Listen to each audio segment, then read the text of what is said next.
Well, howdy do. This is DW Pastor Barry coming at you this afternoon from Jonesboro, Arkansas. Feeling kind of scruffy here.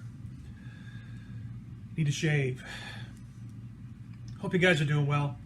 I thought I would continue here today with Andrew Murray's God's Best Secrets Devotional. We're going to be reading in 2 Chronicles, a place where I don't often read. And we're going to be reading about King Asa. And I found it interesting that the governor here in Arkansas, his name is Asa Hutchinson. And I'm pretty sure that since he's a Christian, he was named after this king. This devotional here today is entitled, A Perfect Heart.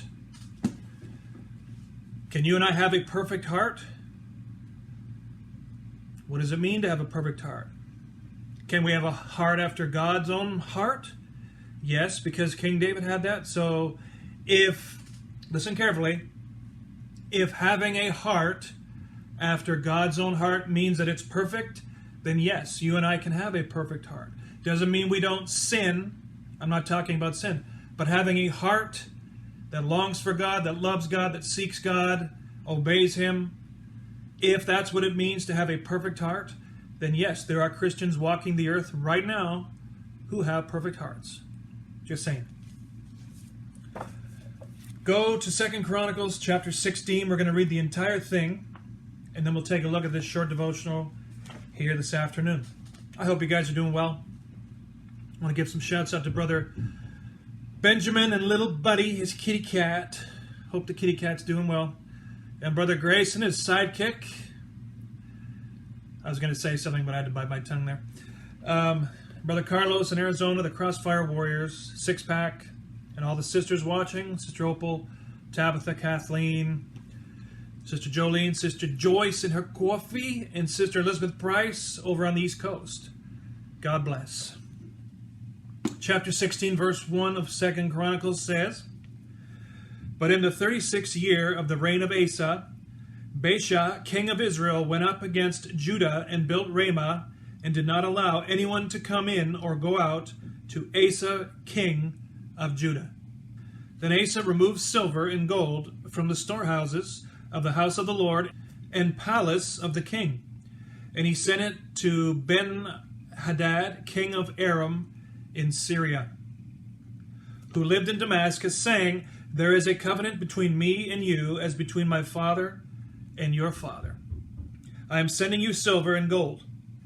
Go and break your covenant with Baasha, king of Israel, so that he might leave me. And Ben-Hadad listened to King Asa, and he sent the commanders of his armies against the cities of Israel. They struck down Ijon, Dan, Abel, Maim, and all the depot cities of Naphtali. And it happened, when Baasha heard this, that he stopped building Ramah, and he ceased his work. Then King Asa took all of Judah, and they took the stones of Ramah and its timber that Baasha had used to build, and he built with them Geba and Mizpah. I knew when he got into Chronicles there would be some names I couldn't pronounce, but that's okay. I bet you can't do it either. And at that time, Hanani the seer came to King Asa of Judah, saying, Because you depended on the king of Aram and did not depend on the Lord your God, therefore the army of the king of Aram escaped from your hand. Were not the Cushites and the Libyans a very large army with chariots and horsemen? But when you depended on the Lord, he gave them to your hand. I sense a parable there, a lesson. Rely on the Lord, not on other men. For the eyes of the Lord move about on all the earth to strengthen the heart that is completely toward him. There's the lesson. You have acted foolishly in this, and from this point forward you will have wars. Then Asa was angry with the seer and placed him in prison stocks, for he was enraged by these words. Asa even oppressed some of the people during this time. The events of Asa from beginning to end are written in the book of the kings of Judah and Israel. In the 39th year of the reign of Asa, he had a sickness in his feet until his sickness became grave. Even in his disease, he did not seek after the Lord, but the physicians. So Asa slept with his fathers. He died in the 41st year of his reign. And they buried him in the tomb that he cut for himself in the city of David. And they placed him on a place filled with all types of spices, mixed with ointments, and then they burn him up with a very great conflagration. Ever heard that word before? I was playing one of my favorite board games this year, and I came across that word about fire in one of the cards in the game. I thought it was pretty interesting. So there you go. There's the story of King Asa in a nutshell. I'll bet you haven't read that for a long time, have you? A perfect heart. In verse 9 of 2 Chronicles chapter 16, it said, "For the eyes of the Lord run to and fro throughout the whole earth to show himself strong in the behalf of them whose heart is perfect toward him." Let's take a look at what Andrew Murray says in this short devotional here this afternoon. He says, "In worldly matters, we know how important it is that work be done with the whole heart. In the spiritual realm, this rule still holds true.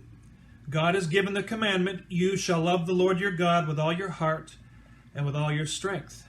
Deuteronomy 6:5. In Jeremiah, we read, 'You will seek me and find me when you search for me with all your heart.' That's Jeremiah 29:13.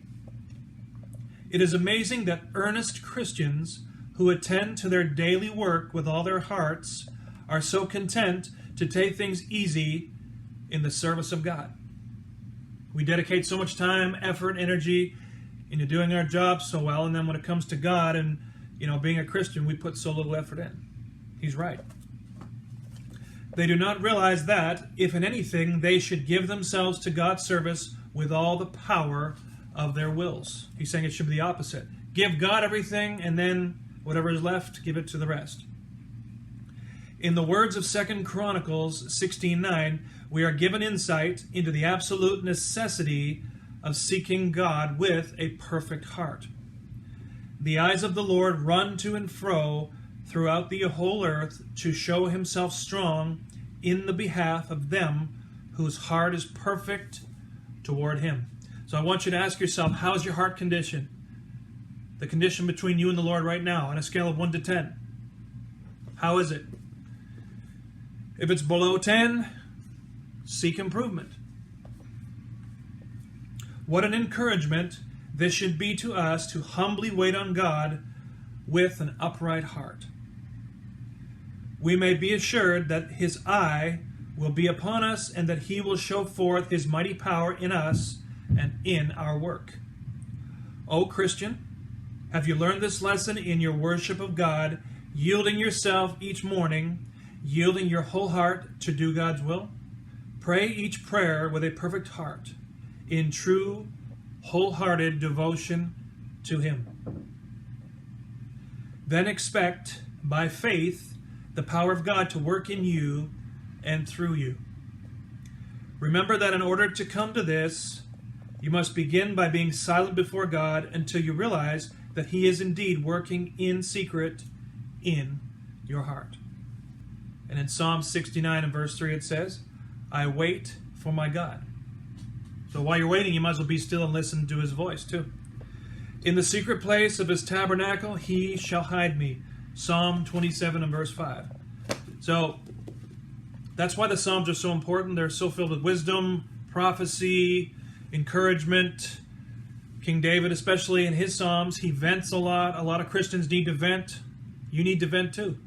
Pour it out before God. Don't keep it in. You'll start to boil over. And you'll explode.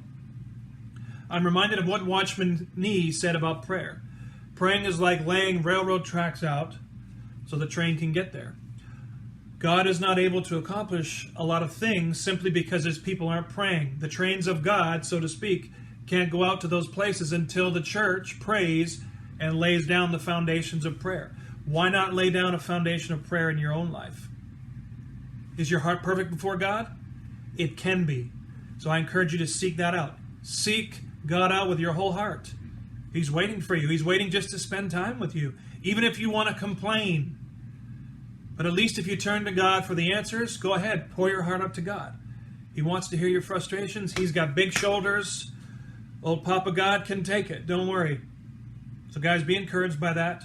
Seek to have a pure heart, a righteous heart, and a perfect heart before God. I'm off. I'm going to take me a shower and a shave. We'll see you guys later.